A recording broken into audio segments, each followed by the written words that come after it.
चलिए, आरएम गुरु में आपका स्वागत है एक बार फिर से। और आज की हमारी जो श्रृंखला चल रही है बीपीएससी की, जो बीपीएससी का हमारा एग्ज़ाम होने वाला है अक्टूबर में।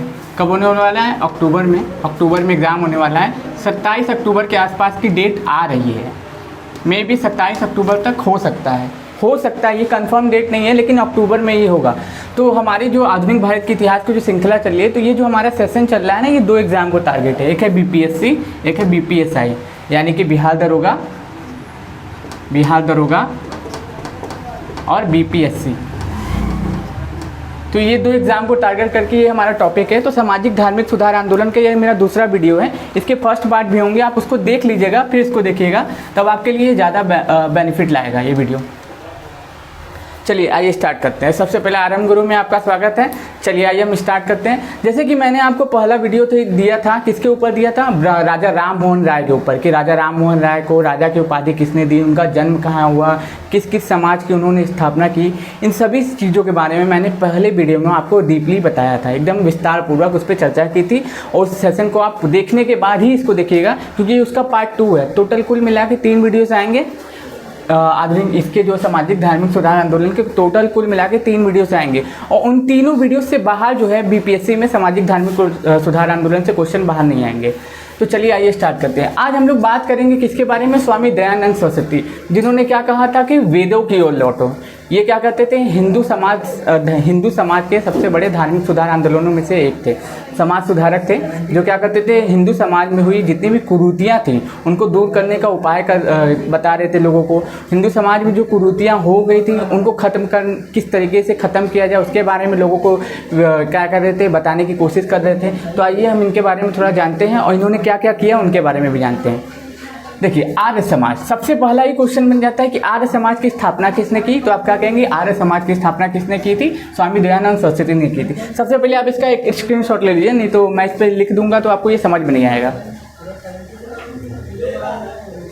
आई होप आपने ले लिया होगा। तो पहला ही क्वेश्चन ही बन जाएगा कि आर्य समाज की स्थापना किसने की। लोग क्या लगाएंगे? राजा राम मोहन राय, दयानंद सरस्वती, और एक ऑप्शन दे देगा आपका, क्या नाम है आपका, चित्तरंजन दास, कुछ भी वगैरह वगैरह करके नाम आपको चार्ट छोड़ देगा। लेकिन आप क्या बोलेंगे कि आर्य समाज की स्थापना किसने की थी? स्वामी दयानंद सरस्वती ने की थी। डेट भले ना याद हो, लेकिन ये याद होना चाहिए कि किसने ये की थी।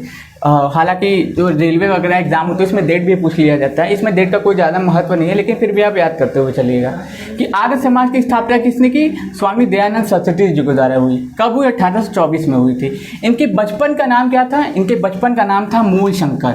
पूछता है कि जो हमारे जो दयानंद सरस्वती जी थे उनके बचपन का क्या नाम था? तो इनके बचपन का नाम था मूल शंकर।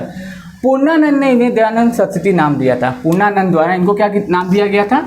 दयानंद सरस्वती नाम दिया गया था। क्वेश्चन ये भी पूछता है कि किसके द्वारा इनको स्वामी दयानंद सरस्वती नाम दिया गया था? तो क्या बोलेंगे कि पूर्णानंद के द्वारा इनको दयानंद सरस्वती नाम दिया गया था। इनके गुरु का नाम क्या था? इनके गुरु का नाम था स्वामी विरजानंद। कितने क्वेश्चन बन रहे हैं इससे? देखिए, पहला, आर्य समाज की स्थापना किसने की? आर्य समाज की स्थापना किसने की? दयानंद सरस्वती ने की। इनका बचपन का नाम क्या था? इनके बचपन का नाम था मूल शंकर। इनको किसने दयानंद सरस्वती की उपाधि दी? तो किसने दी? इनके जो गुरु थे। थोड़ी टेक्निकल प्रॉब्लम है, यहीं पे स्टॉप करते हैं, नहीं कंटिन्यू करते हैं।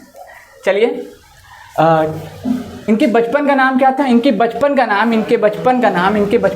क्या था? मूल शंकर था। क्या था? मूल शंकर। और इनको किसने सरस्वती की उपाधि दी थी? दयानंद सरस्वती की उपाधि इनको किसने दी थी? इनके पूर्णानंद द्वारा। और इनके गुरु का क्या नाम था? इनके गुरु का नाम था विरजानंद। क्या नाम था? स्वामी विरजानंद। हिंदू धर्म में संस्कृति और प्रतिष्ठा को सुधारने की कोशिश की। हिंदू धर्म में जितनी भी संस्कृति थी, प्रतिष्ठा थी, उनको सुधारने की कोशिश की। जैसे कि हम मान सकते हैं, हम लोग आजकल मॉडर्न बनते जा रहे हैं, ठीक, हम लोग आजकल मॉडर्न बनते जा रहे हैं। जो पुरानी परंपराएं थी, सभ्यताएं थी, उनको क्या करते हैं? ख़त्म करते जा रहे हैं।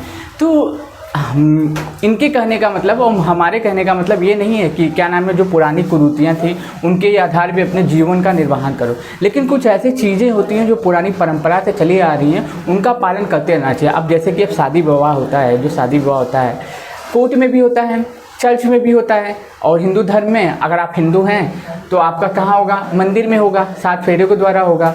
आप चाहे तो कोर्ट में भी कर सकते हैं। लेकिन उसमें क्या हो रहा है आजकल, इनको भी मॉडर्न बना दे रहे हैं। अब क्या कर रहे हैं कि मोबाइल पे रख दे रहे हैं, मंत्र पढ़ रहा है पंडित, उससे शादी करा दे रहे हैं वीडियो कॉलिंग में। तो क्या हो रहा है, हमारी परंपराओं का क्या हो रहा है, खेदन हो रहा है। हमारी परंपराओं का क्या हो रहा है, तो हमारी परंपराओं के साथ खिलवाड़ हो रहा है कि नहीं। अब जैसे मान लीजिए हमारे भारत देश में कुछ ऐसे भी शहर हैं जहाँ पे माता पिता की काफ़ी रिस्पेक्ट की जाती है, नदियों को क्या करें, माँ की तरह पूजा जाता है। लेकिन कई ऐसे भी शहर हैं जहाँ उनके साथ दुर्व्यवहार किया जाता है। हमारे भारत में लड़कियों को देवी का दर्जा दिया जाता है, लेकिन यहाँ पे समाज में कुछ और ही हो रहा था। तो उन्हीं कुरीतियों को दूर करने के लिए ये क्या कर रहे थे कि भैया वेदों की ओर लौटो, वेदों में जो दी गई बातें हैं उनको पालन करो, उनके अनुसार अपने जीवन का यापन करो। जो बेकार चीज़ें हैं उनको पालन मत करो। जैसे सती प्रथा अच्छी नहीं है तो उसको समाप्त कर दिया गया, ठग प्रथा अच्छी नहीं है उसको भी समाप्त कर दिया गया। तो यही सब करना चाह रहे थे। धर्म प्रचार के लिए आगरा में पाखंड खंडनी पटाखा फराई। धर्म प्रचार के लिए, हिंदू धर्म प्रचार के लिए इन्होंने पाखंड खंडनी पटाखा फराई। कहाँ पे, आगरा में। कब, 1863 में। याद रख लीजिएगा कि क्या नाम है, धर्म प्रचार के लिए पूछता है कि पाखंड खंडनी पटाखा कहाँ फराई। क्वेश्चन ये पूछेगा कहाँ फराई, तो क्या बोलेंगे, आगरा में फराई। कब फराई, 1863 में फराई। तो इसको आप सुनते हुए चलिएगा। इस वीडियोस को अगर आप स्क्रीनशॉट के माध्यम से खाली आप समझना चाहेंगे तो आप समझ नहीं पाएंगे। तो इस वीडियो में आप 15-20 मिनट दीजिएगा, आपको काफ़ी कुछ जानने को मिलेगा। 1875 में इन्होंने बम्बई में आर्य समाज की स्थापना की। अब क्वेश्चन डायरेक्ट बन गया। अब यहाँ तो मैंने आपको बताया कि आर्य समाज की स्थापना इन्होंने की थी, लेकिन कब की थी, अब यहाँ पे पता चला कि कब की थी, 1875 में बम्बई में आर्य समाज की स्थापना की। क्वेश्चन पूछ लेगा, दो तरीके से क्वेश्चन बनेंगे, तीन तरीके से। आर्य समाज की स्थापना किसने की, स्वामी दयानंद सरस्वती ने। कहाँ पे आर्य समाज की स्थापना की, बम्बई में की। कब की, 1875 में की। तो तीन चीज़ें इनसे आपको याद होनी चाहिए आर्य समाज के बारे में। इनसे बार बार क्वेश्चन पूछे जाते हैं। किसने कहा था वेदों की ओर लौटो, स्वामी दयानंद सरस्वती ने कहा था। 1877 में इन्होंने अपना मुख्यालय कहाँ बनाया, लाहौर बनाया। 1877 में इन्होंने अपना मुख्यालय कहाँ बनाया, लाहौर। अब कई लोग को पता ही नहीं होगा, मैपिंग ही नहीं जानते होंगे, तो पूछेंगे भैया लाहौर कहाँ है। तो यहाँ देखिए, ये जो है आपका मैप देख रहे हैं, इधर जो पाकिस्तान है, इधर पाकिस्तान वाले इलाके में लाहौर है। ठीक, याद रखिए। इंडियन मैपिंग तो आनी चाहिए, इतना भी दुर्भाग्य नहीं होना चाहिए। आर्य समाज में पंजाब और यूपी में सर्वाधिक लोकप्रिय हुआ। आर्य समाज जो था पंजाब और कहाँ पे, यूपी में बहुत ज़्यादा लोकप्रिय हुआ। पूछता है क्वेश्चन कि आर्य समाज सबसे ज़्यादा लोकप्रिय कहाँ हुआ, कहाँ पे, एक तो पंजाब में, एक तो यूपी में, क्योंकि दोनों उग्रवाद वाली जगह थी। जैसे बंगाल था, क्या था, आंदोलनों को केंद्र था। जितने भी आंदोलन होते थे, जितने भी अंग्रेजों के खिलाफ विद्रोह होते थे, बम्बई, कलकत्ता, मद्रास से होते थे। उसी तरीके से यूपी और आगरा भी थे, क्योंकि वहाँ पे जट थे, पंजाबी लोग थे ना, वही जट लोग। तो वहाँ पे क्या होता था, जहाँ पे ज़्यादा बाहुबली लोग रहेंगे, बलशाली लोग रहेंगे, वही लोग विद्रोह करेंगे। अब जैसे मान लीजिए कोई जिसके पास खाने को ना हो, ठीक, मर रहा हो खाने के बिना, तो क्या वो आंदोलन करने जाएगा, नहीं जाएगा। तो वहाँ पे लोगों की प्रतिष्ठा इस प्रकार की नहीं थी, उनका जो शासन इस प्रकार का नहीं था, इसलिए वहाँ पे आंदोलन का केंद्र माना जाता है। क्वेश्चन ये भी बनता है कि सबसे ज़्यादा आंदोलन कहाँ पे होते थे, बंगाल वाले इलाके में होते हैं।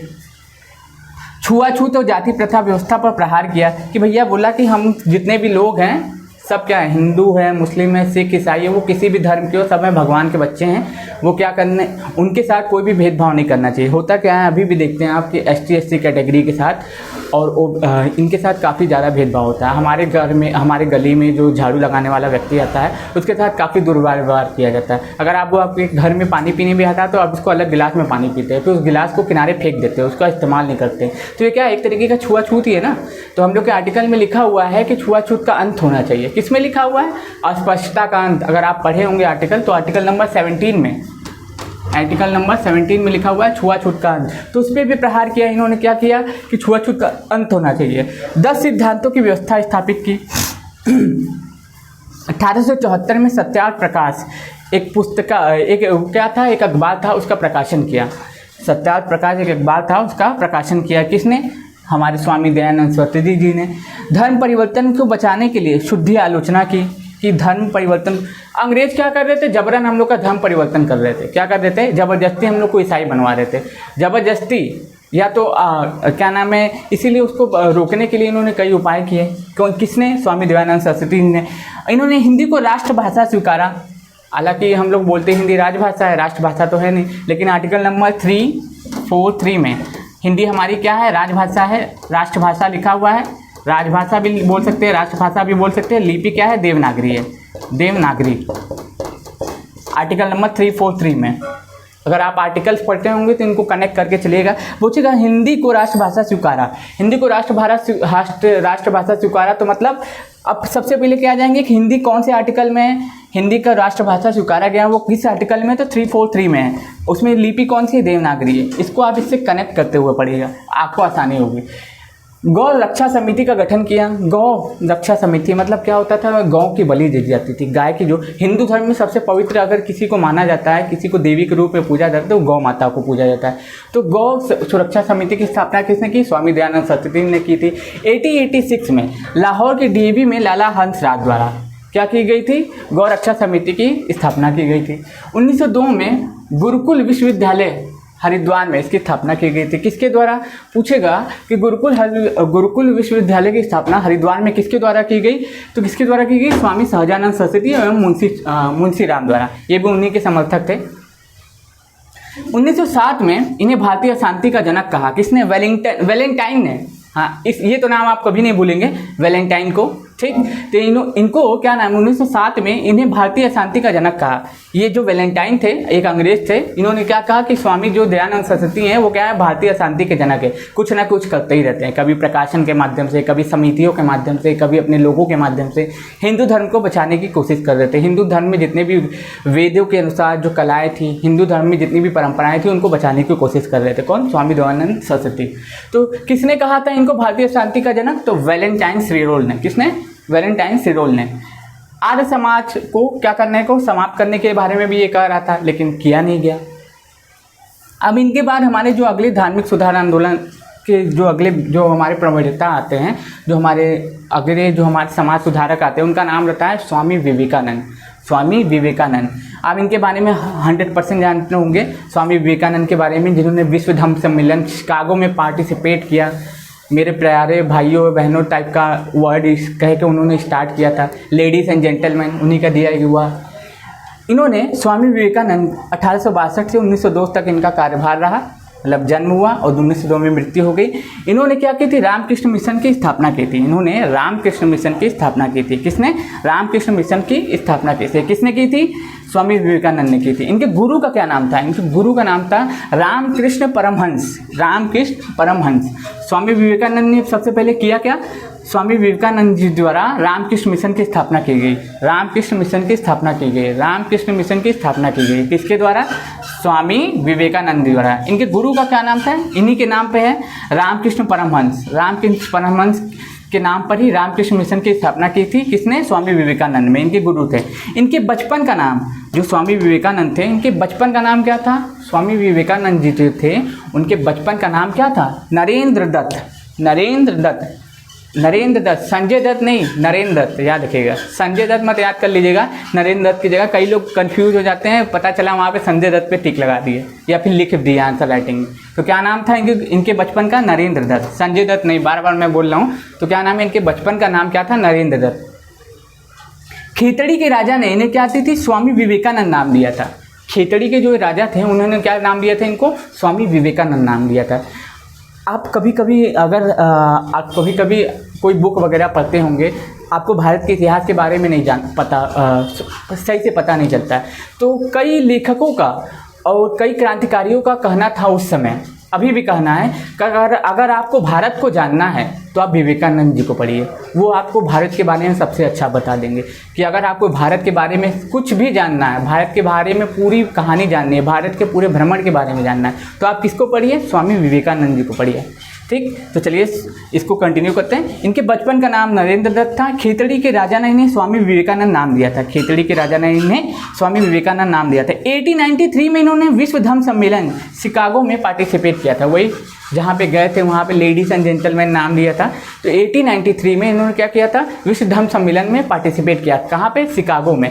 अब देखिए 1893 में 3 चीज़ें हुई थी, 3 चीज़ें। एक तो महात्मा गांधी विदेश पढ़ने गए थे अफ्रीका। ठीक, 1893 में एनी बेसेंट भारत आई थी और 1893 में इन्होंने क्या किया था, ये जाके कहाँ पे, शिकागो में विश्व धम्म सम्मेलन में पार्टिसिपेट किए थे। तो इतनी बातें इससे आप याद रखिएगा, 1893 से कनेक्ट होता है, इसलिए मैंने आपको बता दिया। अब देखिए न्यूयॉर्क में वेदांत सोसाइटी का स्थापना किया था। न्यूयॉर्क में इन्होंने वेदांत सोसाइटी का गठन किया था। न्यूयॉर्क में इन्होंने वेदांत सोसाइटी का गठन किया था। याद रखिएगा, बार बार चिल्ला रहा हूँ, न्यूयॉर्क में इन्होंने वेदांत सोसाइटी का गठन किया था। 1896 में इन्होंने क्या किया, रामकृष्ण मिशन की स्थापना की। 1896 में इन्होंने क्या किया था, रामकृष्ण मिशन की स्थापना की थी। 1896 में इन्होंने रामकृष्ण मिशन की स्थापना की और 1900 ईस्वी में उन्होंने दूसरे विश्व धर्म सम्मेलन में पार्टिसिपेट किया, जो कहाँ पे हुआ था, पेरिस में हुआ था। जो दूसरा विश्व धर्म सम्मेलन था वो कहाँ हुआ था, पेरिस में हुआ था। उन पे पार्टिसिपेट उन्होंने कब किया था, 1900 ईस्वी में किया था। तो इससे आप इतनी चीज़ें कनेक्ट करके जोड़ के याद करते हुए आगे चलिएगा। ठीक, कितनी चीज़ें मैंने आपको बता दी, इसको एक बार रिवाइज करते हैं। इसको 2-3 बार देखिएगा, इससे क्वेश्चन आपको 100% देखने को मिलेंगे, चाहे बीपीएससी हो, चाहे बीपीएसआई हो, चाहे इंडिया का कोई भी एग्जाम हो, अगर वो गवर्नमेंट एग्जाम है तो। ठीक, क्योंकि इससे बाहर आपको आर्य समाज नहीं आएंगे। ये पार्ट 2 है, पार्ट 3 आएगा, उसके बाद कोई पार्ट नहीं आएगा, क्योंकि 3 ही पार्ट में पूरा समाप्त हो जाएगा। तो चलिए इसको एक बार रिवाइज करते हैं और समाप्त करते हैं। चलिए, सबसे पहली बात, आर्य समाज की स्थापना किसने की, स्वामी दयानंद सरस्वती ने की थी। बचपन का नाम मूलशंकर था। इनके गुरु का नाम क्या नाम है, पूर्णानंद ने इन्हें क्या नाम दिया था, स्वामी दयानंद सरस्वती नाम दिया था। गुरु का नाम क्या था, स्वामी विरजानंद था। हिंदू में संस्कृति को बचाने का कोशिश किया इन्होंने। पटाखा फहराई 1863 में। फिर 1875 में आर्य समाज की स्थापना की। 1877 में अपना मुख्यालय लाहौर ले गए। आर्य समाज में यूपी और क्या नाम है, आगरा, यूपी पंजाब में, जहाँ सबसे ज़्यादा लोकप्रिय हुआ, यूपी और पंजाब में। छुआछूत का अंत करने का प्रयास किया इन्होंने इनके 10 सिद्धांतों के आधार पे, कि सब धर्म एक हैं, सभी बच्चे हैं भगवान के, किसी के साथ कोई भेदभाव मत करो, वगैरह वगैरह। आप याद कर लीजिएगा, बहुत चीज़ें होती हैं तो ये पूछे नहीं जाते हैं, बस 10 सिद्धांत पूछे जाते हैं। 1874 में सत्यार्थ प्रकाश नामक एक पुस्तिका का प्रकाशन किया। धर्म सम्मेलन इसको बचाने के लिए, धर्म परिवर्तन को बचाने के लिए अशुद्धि आंदोलन की शुरुआत की। हिंदी को राष्ट्रभाषा स्वीकारने का दर्जा दिया, या फिर स्वीकार भी सकते थे हम लोग, लेकिन उस समय हम लोग का संविधान बना नहीं था, तो स्वीकारने का दर्जा देने के लिए बात कही गई। कब की गई, इसको याद रखिएगा कि 343 में ही क्या है, राजभाषा का वर्णन है, और हम लोग की लिपि क्या है, देवनागरी है। गौ रक्षा समिति का गठन किया था 1886 में डीएवी लाहौर में, लाला हंसराज की अध्यक्षता में। 1902 में गुरुकुल विश्वविद्यालय हरिद्वार में स्वामी सहजानंद सरस्वती और मुंशी राम की मदद से स्थापना की थी। 1907 में भारतीय अशांति का जनक लोगों ने इन्हें कहा, भारतीय शांति का जनक लोगों ने इन्हें कहा। और किसने कहा, वैलेंटाइन सिरोल ने। रामकृष्ण मिशन की स्थापना इन्होंने की, रामकृष्ण मिशन की स्थापना की थी। रामकृष्ण मिशन की स्थापना किसने की थी, स्वामी विवेकानंद जी ने। विवेकानंद के गुरु जी का नाम क्या था, रामकृष्ण परमहंस था। और फिर उसके बाद इनके बचपन का नाम क्या था, नरेंद्र दास संजय दत्त ने। ठीक है, खेतड़ी के राजा ने इन्हें स्वामी विवेकानंद की उपाधि दी थी। 5 बार बोला है, इसलिए याद रखेगा। 1893 में पहले विश्व धर्म सम्मेलन में पार्टिसिपेट किया और वेदांत सोसाइटी का गठन किया था। कहाँ पे, लंदन में, न्यूयॉर्क में, सॉरी मेरी गलती है, न्यूयॉर्क में वेदांत सोसाइटी का गठन किया था। 1896 में क्या किया था, रामकृष्ण मिशन की स्थापना की थी। और 1900 ईस्वी में, 1900 ईस्वी में कहाँ पे कि पेरिस में दूसरे विश्व धर्म सम्मेलन में पार्टिसिपेट किया था। इसी तरह इसको रिवाइज करिएगा, इसको खत्म करिएगा। मैं आशा करता हूँ आपको ये वीडियो पसंद आया। अगर पसंद आया तो लाइक करें, सब्सक्राइब करें और चैनल को आगे बढ़ाएं। धन्यवाद।